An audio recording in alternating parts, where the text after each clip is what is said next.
প্রত্যাঘাতের প্রস্তুতি। এবার পাকিস্তানের সঙ্গে দেখা করলেন, প্রধানমন্ত্রীর সঙ্গে দেখা করলেন রাহুল গান্ধী।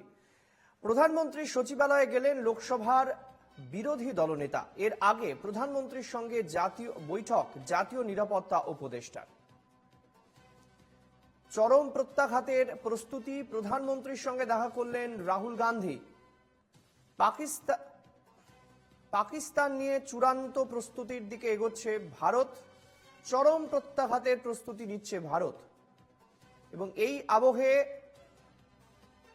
প্রধানমন্ত্রীর সচিবালয়ে গেলেন লোকসভার বিরোধী দলনেতা। আমাদের প্রবীণ প্রতিনিধি বাসব রায় রয়েছেন আমাদের সঙ্গে টেলিফোন লাইনে। বাসবদা, কি খবর? রাহুল গান্ধী এইমাত্র ঢুকেছেন প্রধানমন্ত্রীর দপ্তরে, সচিবালয় বলতে পারি। তো সেখানে মূলত যেটা সরকারি ভাষ্য সেটা হচ্ছে সিবিআই এর যে ডিরেক্টর অধিকর্তা নিয়োগ হবে কয়েকদিনের মধ্যে, সেখানে বিরোধী দলনেতার একটা সে থাকে, সেই নিয়ে আলোচনার জন্য রাহুল গান্ধী গেছেন। এটা হচ্ছে সরকারি ভাষ্য। কিন্তু আমরা জানি আর গত কয়েকদিন ধরে আমাদের প্রধানমন্ত্রী পহেলগাঁও অ্যাটাকের পরে, পহেলগাঁও জঙ্গি হামলার পরে দফায় দফায় বৈঠক করেছে সিকিউরিটির সঙ্গে। এখনো পর্যন্ত রাজনৈতিক দল বিরোধী যারা আছে তাদের কারোর সঙ্গে বৈঠক করে। সেই হিসেবে রাহুল গান্ধী আজকে যে প্রধানমন্ত্রীর কাছে গেছেন, এটা খুব তাৎপর্যপূর্ণ এবং অসম্ভব গুরুত্বপূর্ণ।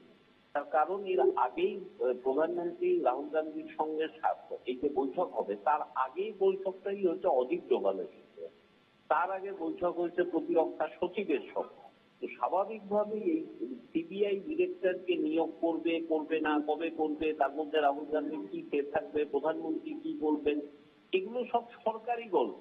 আসল গল্প যেটা যেটা রাজনৈতিক মহল বা রাজনৈতিক বিশ্লেষকদের যেটা কথা, রাহুল গান্ধীর সঙ্গে এখন পরিষ্কার ভারত পাকিস্তানকে আক্রমণ করবে কিনা, সেই বিষয়ে বিরোধীদের কি বক্তব্য, সেইটা হচ্ছে মূল জায়গাটা। যার ফলেই রাহুল গান্ধী বিরোধী দলনেতা এবং কংগ্রেস এখন বেশ গত লোকসভায় মোটামুটি ভালো ফল করেছে।